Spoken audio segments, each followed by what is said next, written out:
Well, if you weren't here for the last run, my name is Conception SR, the Bugsnax console goat of all time. Have a goat on with me.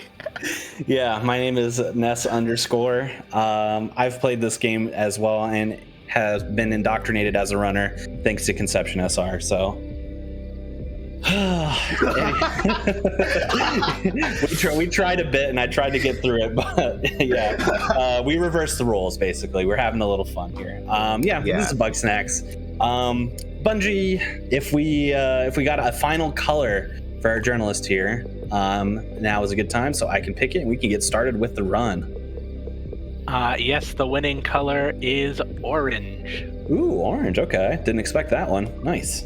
Orange is popular in marathons, I find. People love orange. Okay. I'm an orange fan. Yeah.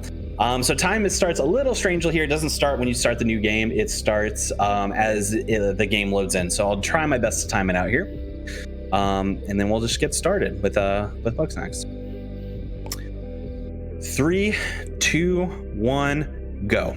That was like perfect. I think that was the best time I've ever counted that down in a marathon setting. That was so good. Yeah, nailed it. So yeah, this is Bugsnax. So the lore of this game, like in short, is you're a journalist, and you're flying into Snacktooth Island, where there's rumors to be bugs that are snacks, and people have been eating them and trying to make a life on this island. It's been pretty cool. You're supposed to get all this information in this like 3-minute intro cutscene, but we're doing this trick called the intro skip. We're trying to do it. Yeah, where Conception will jump up onto like the side of this bridge. And in the middle of that bridge, like basically the cutscene starts, and then there's like a couple parts to it, I think. But we're completely skipping that because this is any percent we can do, all the skips that we want. And we're going to be doing the second part of it, where we skip doing all of Philbo's quests by jumping over that bush that he's supposed to knock down.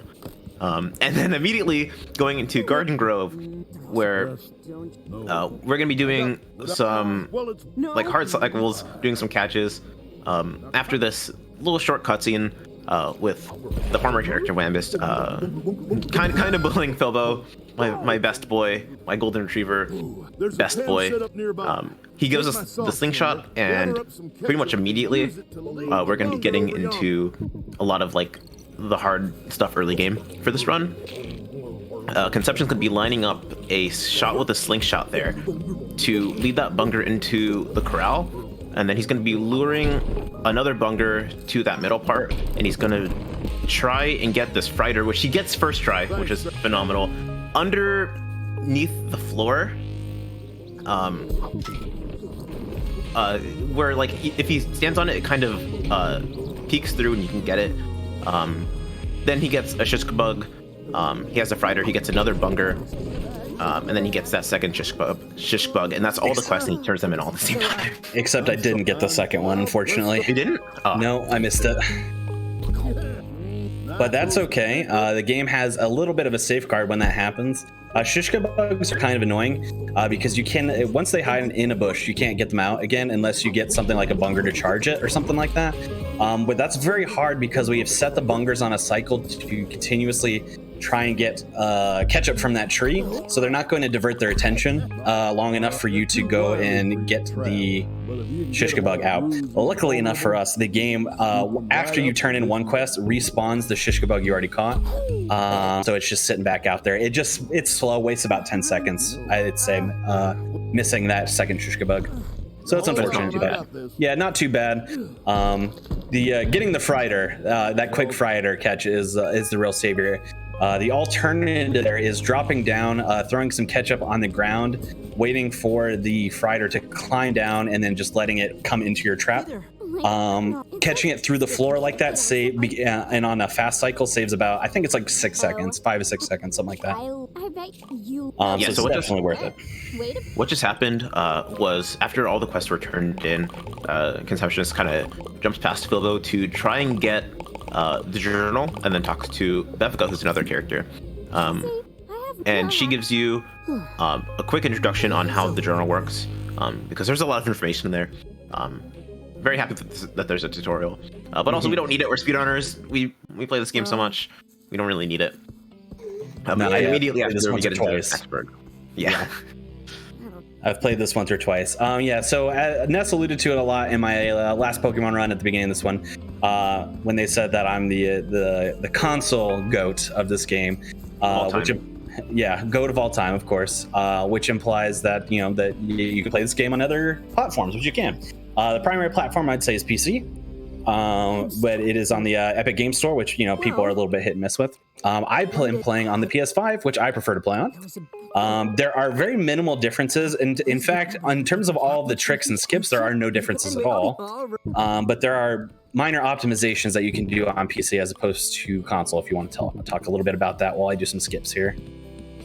Yeah. So the main thing is you can advance text really quickly by assigning the text skip button to scroll wheel like up or down, and you can just go as fast as possible, and then you're like done with the text. It saves a lot of time compared to just mashing like the circle and X buttons on like a PlayStation. This game's only on PS4, PS5, and there's also it's compared to using loadless time as opposed to just real time that console has to use. So it's a bit better in that respect. So you don't have to have like the best new drive, and also completely glossing over the fact that Conception did peak early, I think it's called, where he can jump off of specific angles on like the side of that like wall with the rocks and just completely skip having to do like 3 extra areas on top of the skip that he did to get into woods early to do like 4 areas. And now he's going to be doing this trick called door skip, where exactly he skips the door by clipping through using the tripwire, and using like the front facing like edge of that to just clip through. People do it in different ways. I personally run to do it, and Conception's apparently never tried to like run, and he did a practice run, and he actually ran and got through first try, which is really funny. It didn't look like it, but the first attempt I did here, I was running, but it was a short field. I was like 2 steps away from it, but I was running, but then I stepped back and didn't run, and then got through. Yeah, so it's all a thing. So that was a lot to explain, and that's because we're now about 95% through the game already. We're actually in the in-game sequence. So basically, to recap what we did, we get to Snaxburg, which is like the intro to the main hub of the world. I did what's called river skip, so I skipped over the river into and then up some geometry on the rocks to get into Sugar Pine Woods early, which probably skips about 30% of the game on its own. Then from Sugar Pine Woods, I did Avalanche skip or peak early, depending on what you want to call it, where I skipped into Frosted Peak early, which skips about 90% of the game. And then I clipped through the door, which skips about another 10% of the game. So yeah, we're about 98% of the game, percent through the game now. Not too much to go already. We're getting there. So there isn't that much that many more skips going on, since after you get in like past the door, you're past the point of no return. The game calls it, which is just you can't go back and do any more quests after you're through here. The game puts you through Undersnacks through the gauntlet, so you can't really go back. But there's one little minor skip that's gonna happen very soon, where Agabel, another character, falls down from the ceiling, talks to her partner, Lisbeth, and comes through, becomes a sushi snake. I can't really even describe what's going on. There's a lot going on here. There's just there is a lot happening. Yeah, and if you look in the right place and you mash very fast, sometimes you can talk to her, and it doesn't really do very much, but it's faster, I think. Yeah, so basically what happens, so Agabel is a character that you can interact in the world normally. If you're playing the game normally, then you would have already talked to her at that point, and therefore you can't talk to her again in the cutscene. However, because I had skipped everything, it had not talked to Agabel at any point. I actually triggered a conversation with her while that loading screen was happening, and it makes it so that for whatever reason, when you trigger a conversation with her, it doesn't crash the game. It actually makes it load faster. I don't know why. It saves about, I think it's like 2 to 3 seconds on loads there. Yeah, it's weird. Yeah. But you can only do it in any percent, because in any other category, you would have talked to Eggabell already, and then if you try to do it anyway, it crashes the game. Yeah, we say literally any category, because this is like the only category you do where you don't talk to Eggabell. Yeah, but yeah, so there's a lot going on. There's a lot of lore here. I really suggest everyone play this game. I actually ran a different category of this last Pride event, No Major Skips, which got to showcase a lot more of the lore, but I highly suggest everyone play this game. It has a lot of beautiful LGBTQIA plus representation that you don't see often in games a lot. There are Floofty here, who is on the right and is a non-binary character. We alluded to Lisbeth and Eggabell. They are together as well, so they're in a relationship. There are some other LGBTQIA plus relationships. Just a lot of really great representation. Play this game. It's really, really wonderful. This is one of my favorite games of all time, and I got it on sale for $15 on the Epic Game Store like a few months ago. Yep, it's on sale often. It's the developer's Young Horses, which if you've played like Octodad, they're the same developer. A lot of really good stuff there. Really great people, really good development team. And jumping in now would be a perfect time, because beginning of 2022, they're going to be doing some DLC, the Isle of Bugsnax. So you'll get some extra content there. Free DLC, by the way. The name Bugsnax is kind of funny, because oftentimes when people typo Bugsnax, it is Bugsnax. So yeah, that's actually a thing. You gotta wonder if there was a little inspiration there for that. By the way, we are in what's called the Gauntlet in the community. Basically, there's 6 challenges that occur here using tools that you would normally collect through the game, but they're maneuvered in different ways. Usually they're used to trap and capture Bugsnax for like collection purposes. This way, they are used to deflect or defeat Bugsnax. I'm not going to really go in as to why, because that's kind of a story spoiler. But check out the story if you're interested in figuring out why we're doing what we're doing. Yeah, I'm not going to be spoiling one of my favorite games. Plus, it's still new enough to where I can still say I don't want to spoil it, and no one to get mad. Yeah, big shout out though. This just celebrated its 1st anniversary. Came out mid last November. So big shout out to Bugsnax, a game that's changed my life. I'd say it's definitely changed my life. Really, really good. I'm gonna try to go for a trick here. That gets me a little bit closer to the next loading zone if I'm precise enough. Just gotta get wedged. Stay in. All right, cool. If I wedge myself in between those planks of wood there, it gets me all the closer to the next area. Saves me about a second or two when I do it that way. So now we're gonna go into the hardest segment of the run. Yeah. So if you want to talk about Gauntlet more as a whole / barrels and why it's so frustrating, now's a good time for that. Yeah. So Gauntlet in general is, I want to say it's not too hard, just because a lot of the tools aren't very hard to use, and a lot of the patterns that they give you aren't very difficult. Though having to use the launch pad is very difficult, because they make you launch these explosive barrels, which, I mean, we've all been there before, but we're trying to get all of the Bugsnax in one go, which is, fast and optimal. But it's very hard, because we have to aim in like specific areas, and we have to shoot the barrels at specific times, so we get all of the Bugsnax with one, and we can do that on every cycle except for this last one coming up, where we could do it in 2, and that was clean. Yep, that was perfect. Yeah, it's definitely the most precise. As Ness was just talking about there, it's not only launching them at the right time, it's also launching them at the right precise space.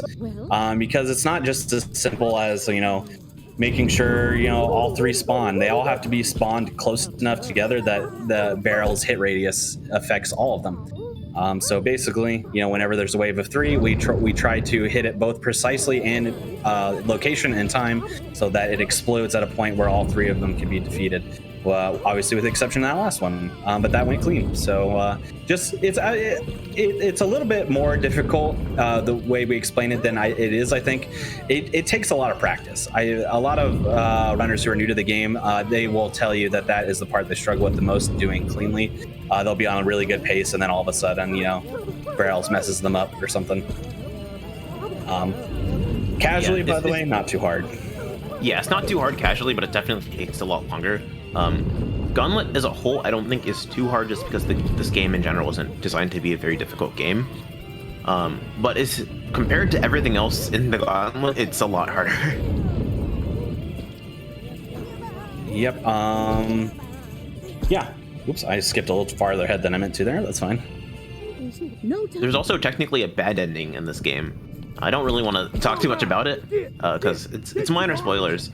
Also, we have to watch them talk to each other. Mm-hmm. It's like usually like we can skip all the text, but I think it's really funny that this is the one where we can't skip everything. Yeah. I completely forgot what I was saying. We were talking about bad ending. Yeah. So basically, what we're doing in the Gauntlet is, there are 6 mini games, basically, for lack of a better term, where there are 2 grumpuses at each game. Basically, if you failed the mini game so spectacularly, they can be taken over by Bugsnax and more or less die. It's really hard to do and really slow. It's just like exceptionally slower to do it that way. And also, if you're doing a category like 100% or any category where you have to finish their side quests, it makes them actually invulnerable from dying here if you complete their side quest line. So you could stop it that way. But yeah, it's a very nice way to for the game to tell you thank you for caring about this character enough to do their quests. Yeah, we will keep them alive. Yeah, we see you're invested. We're not gonna then just kill them off. But yeah, basically, it's unique in the way a lot of speedruns, bad ending is usually faster because that means you can skip some kind of special qualifier that would turn it into the good ending or the best ending. But in this game, the good ending is by far the fastest, and it's not even close.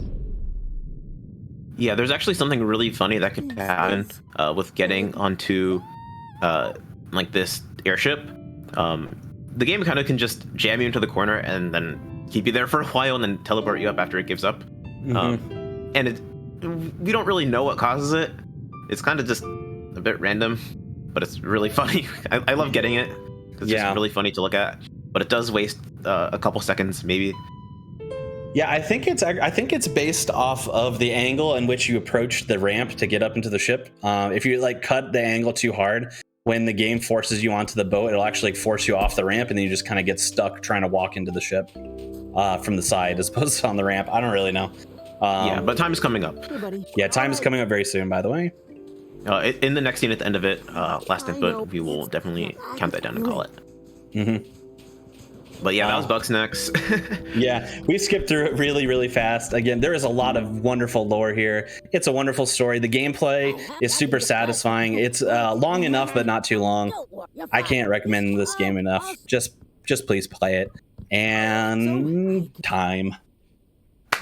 GG. What's your final time? I got a 17 even on my end. Might have been a 16:59 though. That was phenomenal. What the heck? Yeah. So really, really good. Really, really good. Shout outs to the Bugsnax speedrunning community. Wonderful group of people. Everyone there is so great, so wholesome. If you're a new runner, if this run interested you, by the way, any percent really, despite us doing a lot of skips to skip through 98% of the game, very easy to learn. Very easy. You can ask Ness. I taught Ness in a video call a few months ago in, I don't know, 30 minutes or so, 35 minutes. It wasn't too bad. Not even 35 minutes, because I already went into it knowing baseline how to do some of the skips, because the game, learning the skips in the game is very straightforward. Yes. There isn't a lot to take in. Yeah. But just knowing a lot more specific stuff, Conception taught me, and maybe 30 minutes, 25 minutes. Yeah, you can pick it up really easy if that interests you. And even if you're not interested in games with a lot of splits, I highly recommend the no major skips category, which I ran last event, or the 100% category, which is also really fun. You get to catch all bosses. yeah, you get to catch. Well, in 100%, you get to catch every Bugsnax, which there are 100 as of right now before the DLC. But Ness and I, primarily Ness, have put in work on a new category that we're calling all bosses, which is all legendary Bugsnax, which is we fight the 4 legendary Bugsnax and we get the fun of doing a bunch of skips without a bunch of cutscenes, which is really nice. So yeah, just go to speedrun.com/Bugsnax, join our Discord, and we'll be glad to get you set up with resources. Also like to shout out the show that I run on the GQ channel. Hotfix is called Awfully Silly. So if you happen to be somebody who speedruns an awful or silly game, or you are somebody who enjoys watching those runs, come on by every other Monday at 7 p.m. Eastern time and catch Awfully Silly, where we get to feature those kinds of runs. I'm the host of that show, so there's a lot of really interesting games that we feature on there, so it should be fun. Also, we'll say interesting. Yeah, interesting. Thank you to Ness _ for commentary on both games, amazing stuff, and thank you to the Power Up with Pride team for having me on for this event for 2 runs. My own midnight conception block is really, really good, so I really appreciate it, and thanks to everyone who's donated and everyone who's worked behind the scenes. Anything to plug for you, Ness? Follow twitch.tv/ConceptionSR. This fella is so good at so many different games. This dude is entertaining. This dude is phenomenal. Just drop a follow, please. I'm begging you. I will say I'm eight followers away from 600, so that'd be nice to hit before the end of the year. And follow Ness. Yeah, follow Ness _ twitch.tv/Ness _ or alternatively dolegaming.info. Yeah, yes, that's it. That's it. Thanks for having us. We really appreciate it. Thank you guys so much for the run. Definitely a far different pace from Pokemon. And thank you for the $10 donation, Slamphibian, which put us